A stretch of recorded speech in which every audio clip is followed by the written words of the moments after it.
everyone, and welcome back to another episode of What the Forensics. My name is Rebecca, and I am joined here again today by the wonderful Journey and Nicole. This week, Nicole is going to be telling us all about the Tower of London. Just before we get started, just a little bit of housekeeping. If you could leave us some reviews or comments or likes wherever you listen to this, super appreciated. We love reading what you guys have to say. Also, please like, subscribe, and follow us wherever you can. It really helps us out, and it'll make sure that you see all of the latest episodes and news that we're releasing. And please make sure that your apps are auto-downloading so that you're caught up with every new episode. We don't have any listeners' discretions today. We are talking about the Tower of London, so there's going to be a little bit of dark discussion, but that's pretty on par for a true crime podcast. So with that being said, Nicole, would you like to tell us all about the Tower of London? I would. I do want to give a little caveat before we start, in just that there's a lot of history and a lot of years for this. So obviously some sources may vary. There may be differences in years and whatnot. So just take that into consideration with everything I'm saying. It may not all be 100% fact, but I tried to find what I could with different sources. And there may be some history in this one. So it's not just going to be about torture and death and imprisonment.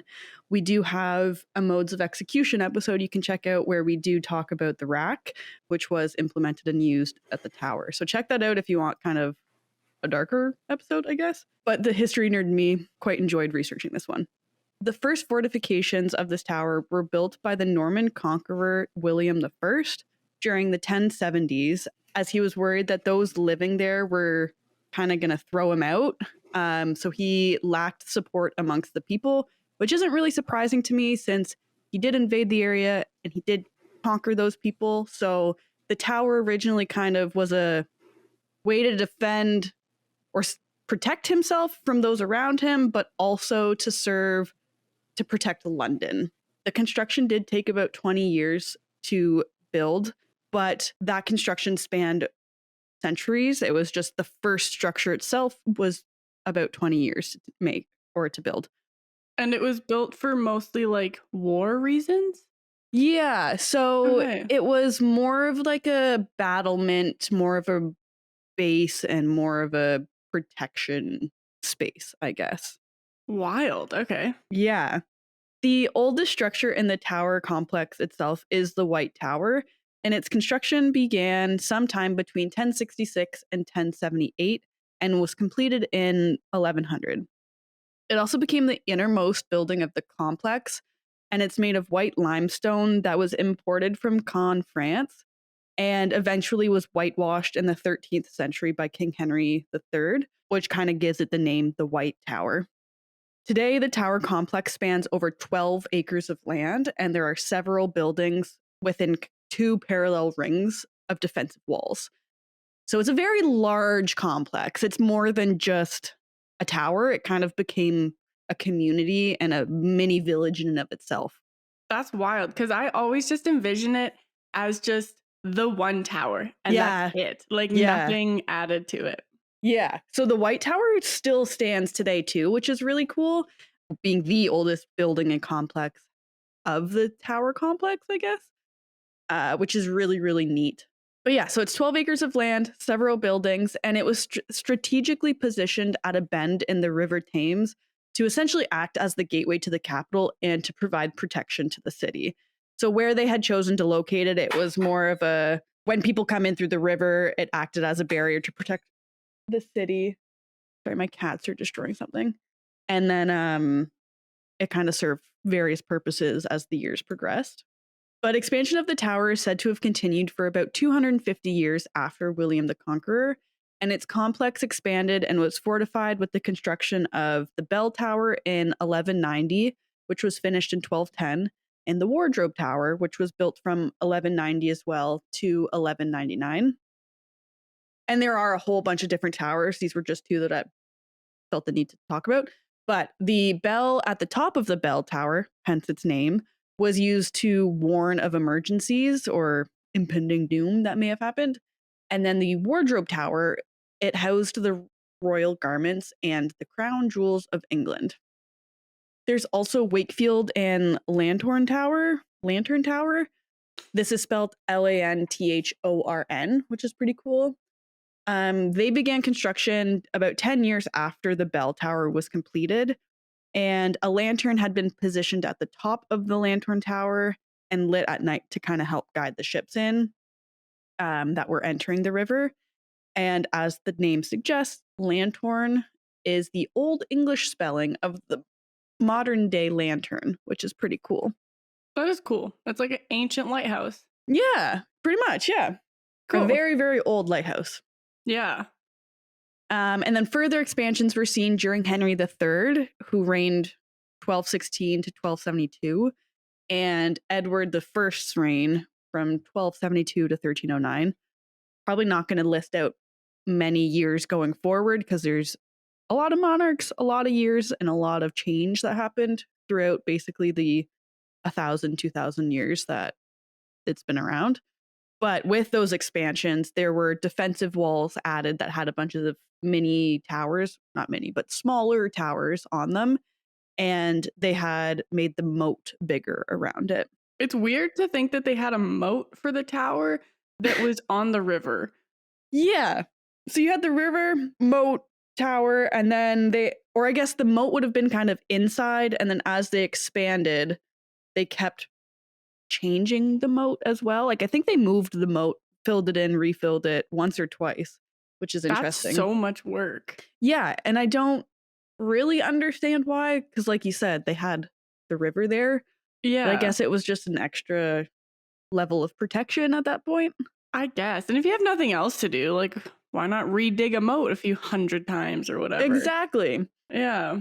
Keeps them on their toes, gives them something to do. Mm-hmm.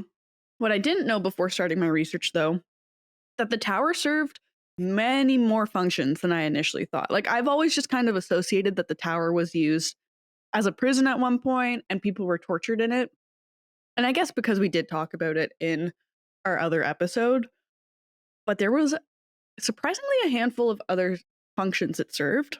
So you've got the St. John's Chapel, which is the best preserved interior within the White Tower and one of the best examples of an Anglo-Norman church architecture in England. It was built in 1080 within the original keep and is the oldest church in London, which is kind of cool. Wow, that is cool. Mm-hmm. And then in its later years, it ended up being used to store state records. So even the chapel itself served multiple purposes. This was neat, but from around the 1200s to 1835, the tower had become home to the Royal Menagerie, which is basically just an early zoo. And so they actually housed animals like lions, they had an ostrich, elephants, apparently even a polar bear lived there. And probably not taken care of to the best of they could have been, but they did have exotic animals there. And they were supposedly given to the monarchs as gifts. And while it had been around for quite some time, it wasn't until 1804 or around 1804 when the zoo is said to have opened up to the public for them to visit and enjoy. So who was allowed to see it up until the 1800s? Like that's still 600 years of zoo. Right? I think it was just like a personal pet playground for the monarchs and those living in the tower.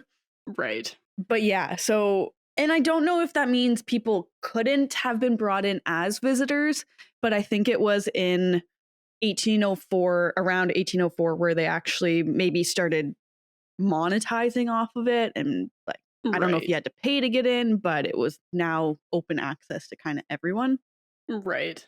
But the last of the animals were moved to the London Zoo in 1835, and while workmen were digging in the old moat in 1937, they had actually uncovered two extraordinarily well-preserved lion skulls. And so they used carbon dating on these lion skulls, and it was determined that one of the lions was from between 1280 and 1385. And it's the oldest lion found in the UK since the extinction of cave lions during the last ice age. Oh my gosh, that's so cool. Yeah. And then the dating of the second lion had determined that it had lived sometime between 1420 and 1480. So like 100 to 200 years after the first lion itself. That's crazy. Right? Obviously not native to the area and brought in, but genetic testing was performed on them, and the skulls were shown to be purebred Barbary lions, and they're a now extinct species that once roamed northern Africa from Morocco to Egypt. Holy cow, that's so cool. Right? Yeah. I don't know if any other animal skulls or animal bones had been found, but the skulls that were found, they did show that there was some malnourishment and not great treatment of them, but really neat to see that over max 200 years you have still lions on the grounds. Yeah. And such old lions too. Yeah, that's really cool. It makes me think, like, how are you transporting these lions at this time too? Given the transportation, given technology advancements at that time, how are you getting a lion, 2 Barbary lions at least minimum, from Africa to London? Yeah. Just seems like a lot of work. Wild. It does seem like a lot of work, but hey, when you're loaded, nothing is too much work for you because you don't have to do any of it. Yep. So they had the zoo, and then they also had a royal mint there, which was really neat. So Edward I had installed the royal mint in 1279 at the tower, and coins had been made there for over 500 years until 1810. And the dedicated area of the tower where the coins had been made became known as Mint Street.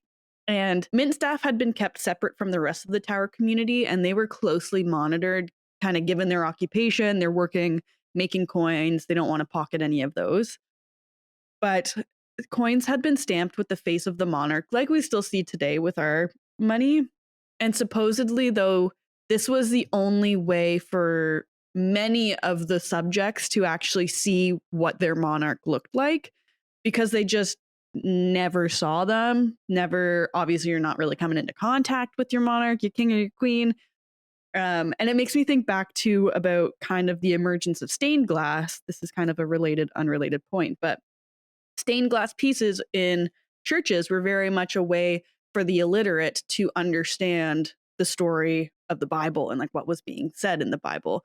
So it's just an interesting way to share the information without educating, I guess, the people. That's really cool. Yeah. I didn't know either of those things. That's really cool. Yeah. I went through a weird stained glass hyperfixation like last year and looked into the history and stuff like that. And yeah, for many people, they were just illiterate. You couldn't read, but they could see pictures. And so that's one of the reasons why they're adorned throughout churches. That's really cool. I also never thought of the fact that most people probably didn't know what their king or queen looked like. I feel like we take for granted like our print media and pictures and all of that, like social media. Yeah. Just for granted because we just know what everyone looks like. Yeah. And if we didn't have that, because if you think, if we didn't have any online media, our money would be the only way that we would know of the queen's face kind of thing. Yeah, exactly. We don't really see them in print media. We don't get print media really handed to us now. Yeah, if we didn't have online media, then we'd still have print media and we'd probably spend more time looking at it. But still, like, it's not something you would ever think about. Yeah, no cameras back then. You can't just snap a picture of your king or queen. And exactly. Yeah, so a lot of people just didn't really know what their monarchs looked like. Any tampering or forgery of the coins, though, was considered treason at the time, and counterfeiting was punishable during the medieval period by removal of your right hand for the first offense, and for the second offense, or any following offenses, it was castration. So I think it was very deterred of something to be caught with, because who wants that? No one, really. That feels kind of extreme, but also like I kind of get it. Like it's like a federal thing. Usually crimes for tampering with federal things are quite hefty, but castration is a new one. And like what I can kind of understand the right hand one to prevent you from like tampering or counterfeiting with it further. I just don't understand what castration is doing. Like, I know obviously what castration is, but how is it deterring you from tampering with money, counterfeit? Doesn't really Yeah. apply to the crime. Well, I wonder if it's just like men would be more scared of losing their junk rather than their hand, so then it scares them a little bit more to do anything treasonous. But then on the perhaps? other hand, did they just get their wives to do it? Or their female? Oh, I mean, like, obviously, you can. we saw a rise in women in crime. Yeah. No, the male ego can't handle that. Let me just see. Yeah, because castration is more of a male thing, obviously. There's like female genital mutilation, but That was less of a crime punishment than a controlling cultural of. practice. Yeah. Yeah. I don't know. I just feel like it was a time period because like cutting off your hand and castration were just big things there. They loved cutting off things. They loved Yeah. it. That was their way of dealing with things. Yeah. But yeah, so cutting off your right hand or being castrated. In 1696, Isaac Newton, and like the Isaac Newton, he was actually appointed as the warden of the Royal Mint. And then 3 years later, he had become what's known as the Mint Master until his death in 1727, which I had no idea about. That's really cool. I would not have expected that. I had to double check too, because I was reading Isaac Newton on it. I always see Sir in front of Isaac Newton's name, though. So I was like, Yeah. okay, maybe it's a different Isaac Newton, kind of an odd coincidence. But no, I looked it up and it's like the Sir Isaac Newton was the Mint Master. That's so Yeah. cool. Did he get Sir for his scientific findings or for his mint mastering? Did he get what? Sorry, served? Sir. Like, Oh, was he sir? knighted for his scientific findings? Probably or his science. I don't mint actually know. mastering? Like, does I he would- have to become a knight No, to be warden? not No. from my understanding. And I briefly had read that Mint Master is actually kind of a step below the warden, but it like Oh. worked better because you could do more. You had more sway over things. Oh, interesting. Okay. Yeah, like I didn't delve into the differences between the two, but I had briefly read that it wasn't so much of a demotion, but the Mint Master had died, so he took over and it just gave him more freedom with things and decision making, I guess. Right. That's cool. But yeah. In 1810, though, the mint was moved out of the tower to a new building on Tower Hill. And then in the 1960s, it was moved again to its present home in Wales. And while the tower was initially designed as kind of a fortress or a battlement, it soon found use as a prison. And it held its first prisoner when King Henry I assumed the throne in 1100. And he arrested the Bishop of Durham, charged him with the crime of simony, I want to say, which I believe is just kind of extortion. And this was the act of selling administrative positions in the church for money. However, he actually managed to escape the White Tower, and he climbed down a rope that was hidden and smuggled into his cell in a wine casket. Wow. Yeah. Innovative. Very innovative. So, the act of selling administrative positions in the church for money, is that not just like a job? At that time, I don't think it was. Okay. Yeah. Yeah. Okay, cool. Yeah. One source said simony, another source was extortion. So I'm going to go and maybe say it's a blend of the two, and it was not quite selling the positions, but what he sold within those positions. I don't know. Yeah. Anyways, he was charged. Nefarious. Nefarious. He escaped.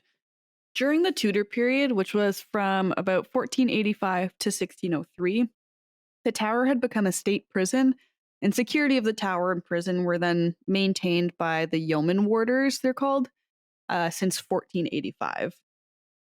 And they were initially the yeoman guards that served as kind of the monarch's personal bodyguard who would travel with them and keep them protected. But Henry VIII then decreed that some would stay and guard the tower permanently rather than solely acting as a traveling guard. The yeoman warders are also known as beef eaters, and the name beef eater supposedly came about because they were I guess, allowed to eat as much beef as they wanted from the king's table. And another possible meaning is due to a comment from an Italian nobleman who had said in the 17th century that members of the security were given a large daily ration of beef. So I don't know why it stuck, how it stuck, but they are also known as the beef eaters. That's hilarious. I love it. And a little fun fact tidbit thing that I learned while researching is that the yeoman warders, they apparently receive a bottle of beef eaters gin on their birthday as kind of a thank you for what they do. And their bottle has a picture of a yeoman warder on it in like their full garb. I know that brand, and I didn't know that they were based on like a real group of people. So that's really cool. Yeah, and they're still there today. You have to have served like 20 years military service with a certain rank to whatever to even be considered to be a beef eater, and they just like guard the palace or the tower. They hang out. Yeah, that's cool. There was also, though, the Chapel Royal at St. Peter ad Vincula. This was originally built during Henry III's expansion as a parish church and had been rebuilt at least twice. And it's known as the burial place of some of the most famous Tower prisoners. And this includes the 3 queens of England, Anne Boleyn, Catherine Howard, and Jane Grey, and 2 saints of the Roman Catholic Church, Sir Thomas More and John Fisher. Henry VIII's wives were accused of adultery and treason, while Lady Jane Grey was used as this pawn in a grander plot, basically, to replace Mary I. And she ended up just falling in the wrong hands at the wrong time, and she was executed for high treason in 1554 at the age of 17. Yeah, she served 9 days as queen. Wow. And she basically, from what I can remember, is, I don't know who, but they married her off to someone, and that guy's uncle wanted power, so they married them, kind of turned everyone against Jane Grey, killed her, took power, kind of thing. Wow. And she was in prison 17. At 17. Yeah. It was like between 15 and 17. I think 15 is when the pawn she started to become a pawn in whatever scheme it was. Right. But yeah, I guess she was imprisoned at the Tower for a little bit first, and she was actually going to be released. And then her father revolted basically and stormed the Tower and made a huge scene. And then the queen was like, I don't like that actually, so you're executed for treason. Wow. Yeah, it was pretty easy just to execute people back then. Mm-hmm. And they did it a lot. Yes, ma'am. But the chapel was restored in 1876, and they had actually unearthed headless remains in the chancel at that time. And those remains are believed, or are those of Anne Boleyn. They included Anne Boleyn in there. And so after kind of the renovations, they were reburied under the marble pavement that's now there. And then they added their names in a coat of arms inscribed to it. And so today, though, the chapel serves as a place of worship for the about 150 or so residents that live at the tower. That's cool. Yeah. Kind of odd, though, to have, like, I don't know. I always find it strange to have a burial memorial under your feet. I just wouldn't want someone walking over me every day in my future life, my after death life. I kind of find it curious why they chose to rebury them in the same place. Like, I don't know if that was just because they've already rested there for how many years they could continue resting there, but I would have just reburied them in maybe a more peaceful place and then still put their name and coat of arms in the chapel. Yeah, I was going to say that could very well be an option too, or a possibility where they've said that they've reburied them, but they've just actually moved them elsewhere and reburied where they once were buried. Or sorry, not reburied, but like laid the stones where they once were buried. But either way, there are like memorials to them on that path, that paved pathway now. Additionally, though, there was the Grand Storehouse. They began construction on that in 1688, and it served to store weapons and ammunition, with arms and armor also having been made, tested, and stored in the tower until about the 1800s. And there's an exhibit called the Line of Kings. This was created actually in the 17th century and was originally created to promote the Stuart of monarchy. It's moved a bunch of different times throughout the tower, but it's now redisplayed on the entrance floor of the White Tower, which is the oldest one. And it had been altered, dismantled, and moved throughout the centuries. But some of the things that it showcases are really cool. Like they currently have life-sized horses that have been carved out of wood, and they were carved out of wood around the 1690. Wow. And they had once had like knights riding them or kings riding them, also carved out of wood. But from the pictures that I saw, it looks like they have suits of armor on top of these horses now. That's really cool. They had like a fully golden gilded armor set as well. I don't know the proper terminology for that, dating back to I think 17th, 18th century too. It's just a lot of old wealth that they're showcasing. Yeah. But you can see that today. Like you can go and see these horses. You can go and see the row of kings, the line of kings, which is pretty cool. That is really cool. And throughout the years too, the tower also acted as a repository where royals could lock away their valuables and jewels. And it was especially used as such in 1303 when treasures had been stolen from the Abbey of St. Peter at Westminster. And so when that robbery occurred, the remaining treasures that hadn't been stolen were then brought to the tower for safekeeping. And then in 1508, a new jewel house was built aside the White Tower, and then the crown jewels, among other treasures, are still guarded there or at the tower to this day. Cool. Side note too, on the crown of jewels, I guess they're not supposed to leave the country, but there's like speculation that I guess during one of the wars or something that they had been stored in Montreal in secrecy. And then there was another theory that they had been stored somewhere in the US. But people are like, this is most likely not the case because they're technically not allowed to bring them outside of. I don't know how that works, but yeah, but I feel like if your country is being threatened by the war, it would be a good idea to not keep them there, or at least have your opponents think that they're not there. Yeah, which could have very well been the case. Been like, oh, we're moving them over there. Keep you on your toes. Exactly. But yeah, kind of off topic, but another thing that did happen at the tower was that Henry VI was assassinated in the tower in 1471. He had been praying in a chapel off the king's apartment, or it's believed, that he was assassinated, but he was praying in a chapel off the king's apartment in the Wakefield Tower. And he had previously been imprisoned in the tower for 5 years prior to that. It was initially thought that he died of melancholy, but suspicions grew, and it was believed that he was actually murdered by agents of the Duke of Gloucester. However, it's never really been proven, but kind of the running theory that most historians agree with was that he was assassinated and murdered. And why was he, sorry to interrupt you, why was he in prison anyway? That, there's like just a lot of history to it, but I guess he had some mental illness, and I guess people were imprisoning him to try and take power. I don't really understand how all of these internal wars happened and the feud for power and monarchy. It just went on for years. Right. It just says an unsuccessful military campaigner. So I believe just that someone else tried to take over and said, I don't like you being in this position, so I'm going to imprison you. Right.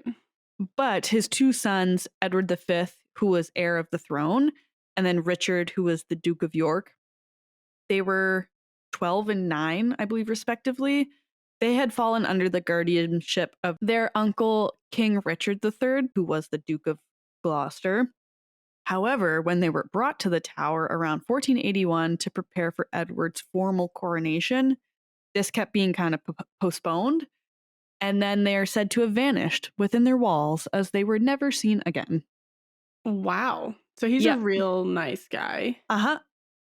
Just power hungry. A lot of people were power hungry. Yeah, very much so. While no bodies had been produced at the time, it was largely believed that the princes were murdered by the Duke of Gloucester, in the late summer of 1483. In 1674, 2 skeletons were unearthed at the tower. And then additionally, in 1789, 2 more skeletons had been found, but this time at St. George's Chapel in Windsor Castle. And both pairs had kind of been speculated that they could have been the 2 princes. But in 1933, the pair of remains found in 1674 were re-examined. Scientists had determined that the bones had belonged to 2 boys around the ages of 10 and 12, which were the same ages or within the age range of the 2 princes when they had disappeared. But no conclusive evidence has actually been found to prove that these remains were both Edward V and Richard. Wow, that's crazy. And unfortunately, too, forensic scientists have been wanting to conduct, like, not experiments, but like testing to see DNA testing, but they have not been able to obtain royal permission to test either set of remains to try and make an identification, which just feels weird to me. I'm like, why don't you want to know whether these are the 2 princes or not? Yeah. Is it going to show some sort of like, we don't want like you to have our DNA because what are you going to do with it? Right. Or you might be able to prove how inbred this line of people is. Yeah. And I'm thinking, well, if you don't want it to find out the 2 princes, who else could it be? Why are there 2 other bodies just kind of there? And who are they? Exactly. Like the 2 other skeletons found in St. George's Chapel should also be like re-examined to see how old they were when they passed away. Like, right? Very suspicious. Yeah, which is just odd. While I had previously mentioned the tower had been used as a prison, some sources say that it was the preferred prison for anyone deemed a threat to national security, and so a lot of people who were charged with treason found themselves serving time at the tower. But despite the tower becoming kind of relatively known or fairly well known with its association to torture throughout history, it's possible that much of this maybe didn't happen to the extent that we believed. And a lot of what we know of the torture could have been attributed to the recorded experiences of prisoners who had survived. And a lot of times there was a lot of religious battles and like belief battles, or wars, I guess. So I don't know if that also would have influenced how they're going to explain their experience and tell their stories. Yeah. But I feel like, sorry to interrupt you. That's okay. I feel like treason's a really easy thing to charge people with because it's up to the monarch how, like, what treason is. Like, oh, you stepped on my toe, you committed treason, you're dead now. Yeah. It was just a very easy, not excuse, but way to just charge people. Exactly. And I feel like the monarchs were just always angry. They were always, they had a score to settle all the time.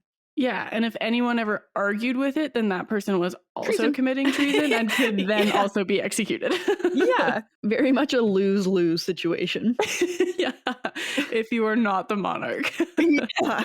So their accounts are what helped define and kind of shape the tower as a place of torture and execution. And this isn't to say that torture never happened or didn't happen at the tower. Some sources are just saying that it just may have been a bit more uncommon than we believe, or not as crazy as we believe. And many prisoners, especially the nobles, were often treated relatively well from what sources are saying. And I don't know if these accounts are coming from noble sources, so they are going to be like, yeah, we treated the nobles well. I don't know. I wasn't around the last 2,000 years. But some sources are saying they had servants that they could have. Their family could come visit them while they were imprisoned. Sometimes they even went out on hunting trips. They could leave the tower. So it just didn't seem very much like imprisonment at that point. On the other hand, though, some sources were saying that torture was very common in the tower, especially in the 16th century, where torture was just a daily occurrence. So obviously it's going to depend on whose side of the story you're reading, at what point in history, and I guess we don't really have a lot of physical evidence to prove. Obviously we do have some physical evidence, like we've got the rack We've got examples of the rack and other torture implements, but the degree of which it was dealt varies.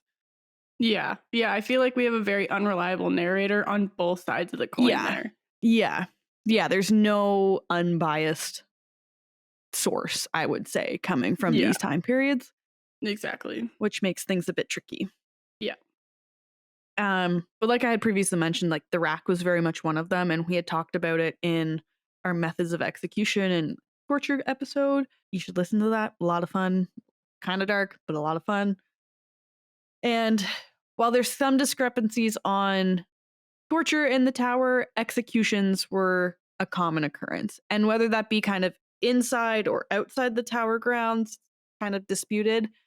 Some say that only around 7 people were executed within the tower walls. And I think this is because many of the executions were kind of a bit farther out or beyond on like Tower Hill. I don't entirely know where the executions were happening, but it was within the vicinity of the tower itself that executions took place. And these executions were often by hanging, beheading, and or being burned alive. The 7 that have said to be executed within the tower walls were 7 nobles who were beheaded for treason on Tower Green. And these included those that I had mentioned earlier. So the three queens of England and then 2 saints. I'm not quite sure who the 6th and 7th person are, but those 5 were included. And then you had Elizabeth I, Sir Walter Raleigh, and Guy Fawkes. They were also sent to the tower. And Guy Fawkes had been executed in 1606 for his role in the plot to blow up Parliament. Okay, fair. So, like, that, understandably, you can go to the tower for that. That seems like a bit of treason. Yep. I didn't realize Elizabeth I was executed. I think she was just sent to the tower. I'm not entirely sure if she was, like, executed, but a lot of the monarchs spent time as a prisoner in the tower. And I think it's just when the next one in line or someone else wanted more power, they managed to throw them in and then they just recycled through them. Crazy. Yeah. So Simon Fraser is said to have been the last to be executed by beheading at the tower around 1747 due to his part in the around 1745 Jacobite uprising. Give or take a year or two, sources are telling me different things of those. But it said that so many people came to watch this execution on Tower Hill that the wooden stand holding a bunch of spectators had actually collapsed, resulting in the death of 9 people in addition to Simon Fraser's execution. Yeah. Wow. So it was just like a community thing to go watch people be executed, I guess. Yeah, which is so crazy to him. And we talk about this every single episode. We talk about any sort of execution, but it's just wild that you'd be like, yeah, family outing. Like, let's go watch this guy's head get cut off. And people are worried about kids playing Call of Duty. Yeah. Like, yeah. Okay. In the 1700s, it was real. Yeah. Yeah. And I'm not saying that there isn't issues with kids playing Call of Duty, but it's interesting to see the parallels between what parents, get angry about. Yeah. Or allow their children to do. Yeah. And while Fraser was the last to be beheaded at the tower, though, executions did still continue. And I didn't know this either, but in the 20th century, German soldiers had been brought to the tower and executed on the grounds there as well. And during the wars, only 1 bomb had dropped on the Tower of London. And this was during World War I, sorry. Only 1 bomb had dropped on Tower of London. And it actually landed in the moat, so it missed any of the buildings. Wow. That's why the moat is there. Yeah. And I find it really fascinating, too, because of the bombardment that London received during the war. With how large the Tower of London is and the complex, I would think it would face more destruction. But I also don't know if that was like an unwritten rule in the war. Hey, don't touch our historic buildings. Yeah. Leave this alone. Because I would have thought that would have been the first place to attack. Yeah, it would be very easy, especially with it being like I guess it was a prison, so maybe they felt No, I don't understand that either. Right? Weird. During World War II, however, several buildings had been destroyed, and the tower did serve as a prison during this time as well.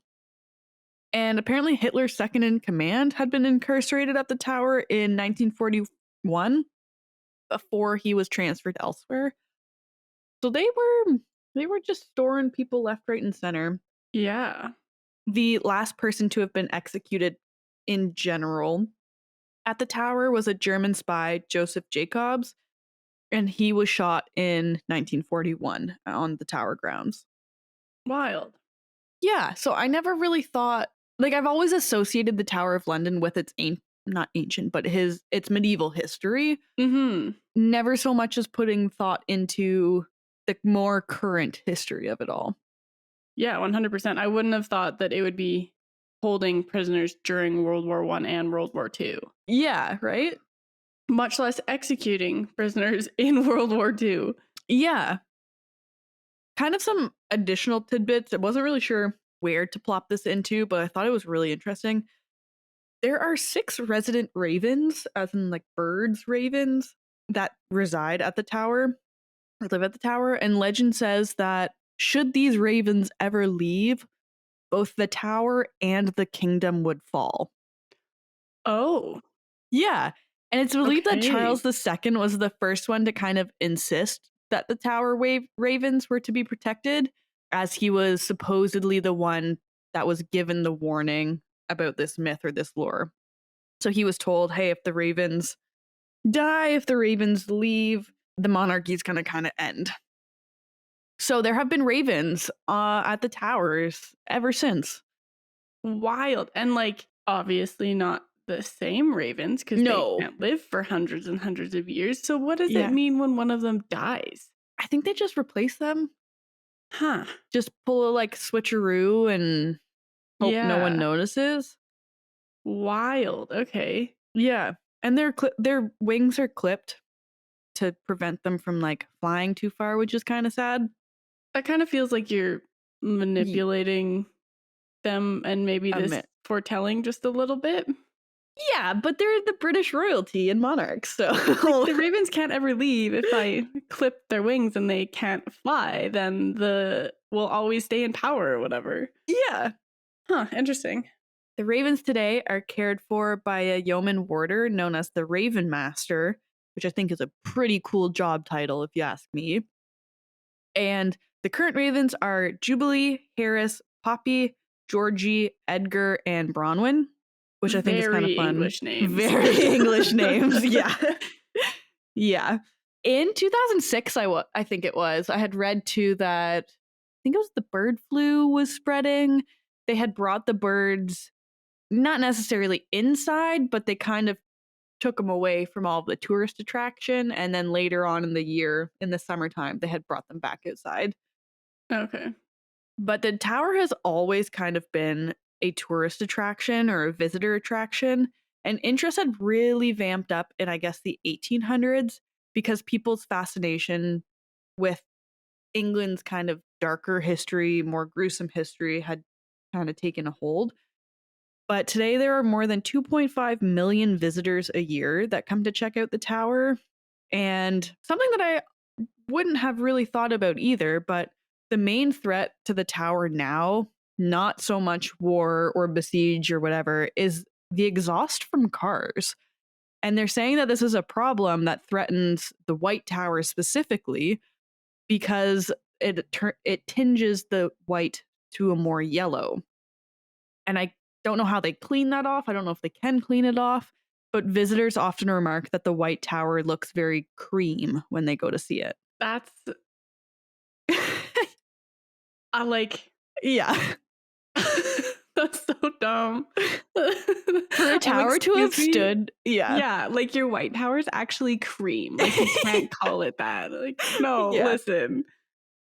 But for a tower to have stood for over 1,000 years, face not a lot of damage in the grand scheme of things, and then for car exhaust to be the one thing to be maybe detrimental to it, just give it another whitewash. Exactly. You know, who's going to complain? Exactly. It can be white. And it's not like it's affecting the structure of the tower. It's affecting the color of the tower. Yeah. Which in the grand scheme of things is crazy. Yeah. Like you said, it's been around for 1,000 years. Yeah. And unless the exhaust somehow deteriorates a component within the whitewash or the limestone, I don't know.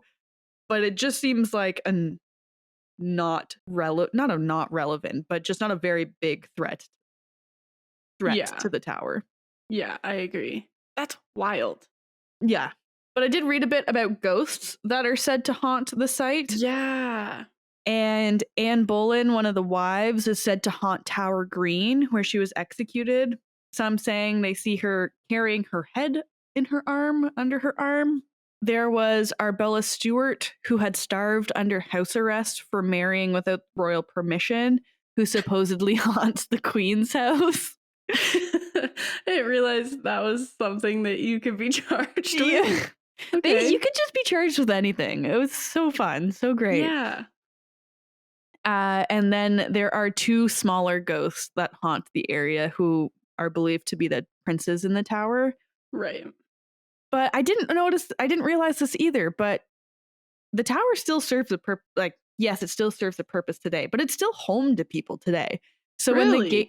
when the gates are locked and visitors go for the day, the tower is still home to the yeoman warders and their families, the resident governor, and the garrison of soldiers, or a garrison of soldiers. Cool. So they've got like a doctor, a chaplain, and they even have a pub supposedly in the complex. And so I'm pretty sure it's just like a little thriving community to this day. That's really neat. Yeah, and I can't imagine what the heating bill of a place like that is going to cost them. Yep. But they don't have to worry, because I'm sure it just comes out of the Queen's, or I guess the King's pocket, but yeah, his never-ending wallet. Wild. It's so surprising that people still live there. I would be literally terrified. Yeah. Same. Yeah. I would be so worried about There's too much history. being so haunted. Yeah. Too much history there. Yeah. And like drafty and like, because that's really cool. I had no idea. Yeah. But that's what I have for the Tower of London. There is so much in-depth stuff that we could have talked about, but I didn't want to bore with dates and people and religions and a whole lot of centuries that passed. But those are just kind of some cool things that I found. It seems like we could definitely make like a whole series on just the Tower of London alone. Yeah. But I learned so very much from you today about the Tower of London. I've heard about it, but admittedly, like, as cool, I mean, as dark as its history is and as fascinating as it is, I've just never really looked into it. So thank you for possibly sparking a new hyperfixation for research for me, because you are so welcome. Because wow, the amount of history that it's just crazy. Like, I'm a little speechless. The Tower of London was an insane place, and we could definitely speak for 5 hours on this. We for sure can. Yep. So thank you so much, Nicole. I see that Journey has a forensic corner for us today. I sure do. I learned about it on TikTok, and then I took to the internet and Googled it to make sure it was real and recent and relevant. And it was. So that's cool. On, I think, July 17th or 19th of 2024, a farmer was like walking in his field and he came across 4 giant armadillo like shells that are called glyptodons. I heard of this. I heard of this. This is so cool. I purposely didn't send you the TikTok because I was like, I have to tell her about it for forensics. And so they went extinct at the end of the last ice age. These findings have shown the possibility that, or I guess the fact that humans were in Argentina thousands of years earlier than we had expected, because it was thought that humans first settled in South America 16,000 years ago. But now with the there's like butchery marks on their armadillo shells that show that they settled between 20,811 years ago and 21,091 years ago. Oh my God. Which is wild. At least that is insane. Yeah, which completely alters the entire like I don't know the words I'm looking for, but timeline of humanity, basically. Yeah. Exactly. It's so cool. The video I had seen too relates back to a previous Forensic Corner that we had seen, because they had mentioned, Rebecca, those sloth bones, those giant sloth bones that they had been found to turn into like pendants and stuff. Because you had talked about how that kind of became the earliest known settlement or in the area, but now this finding of the glyptodons or whatever they are pushes that back even more in the timeline. That is so fascinating. I love that every time, like, I love science and I love his archaeology, because we just keep finding things that alter what we know about our own humanity. It's crazy. Right? Okay, so I messed up. So the animal died between the 20,000 and 21,000 years ago. So it's thought that humans moved there between 21 and 25,000 years ago, or possibly even before. Wow. Which is crazy. So not only were humans there, but they were also using tools to kill these giant armadillo. Holy. And I'm so curious, like, it was probably more than just Homo sapiens. Like, was there Neanderthals? Was it like hominids? Like, there's so much to learn. It's so cool. So much to learn. Yeah. So that's pretty much it. There doesn't need to be more. That's pretty cool. Well, thank you for sharing, because that is that is super cool. And I also love that we learn about our own history, not from finding like our own ancestors, but through finding like fossils of other things and then seeing carvings in them, being like, that's not natural. Yeah, exactly. Yeah. So cool. Thank you so much, both of you, for sharing everything that you've shared today. It was super fun, as always. So for our next topic, be sure to tune in, because we'll be talking about the man George Metsky, also known as the Mad Bomber. And I don't know a lot about him, but I do know that he had eyes that looked like they looked right through your soul. So that, mixed with being known as a mad bomber, I'm sure he was a swell guy. And just before we finish off the episode, we just want to say Happy New Year. Thank you for spending the first couple of weeks of 2025 with us. We are so very appreciative of our listeners, and we were really excited to bring you a bunch of new content in 2025. With that said, if you want to find us on social media, be sure to look us up on Instagram, YouTube, Facebook, and TikTok, all at What the Forensics. You can find us on X, formerly Twitter, at WT Forensics Pod. Your one-stop shop for everything forensics is going to be our website, where you'll also find source images or sources, and that would be whattheforensics.ca. Or finally, if you want to reach out to us, if you have any questions or recommendations or just want to chat, our email is whattheforensics@gmail.com. So this has been another episode of What the Forensics. We hope you enjoyed it, and we'll see you next time. Bye! Just a reminder to everyone that we are not professionals in the forensic science field. We are just interested in forensics and want to share what we are learning with our listeners. We're trying to give you the most accurate information, but we are human and can make mistakes. Thank you so much for listening, and we hope to see you next week.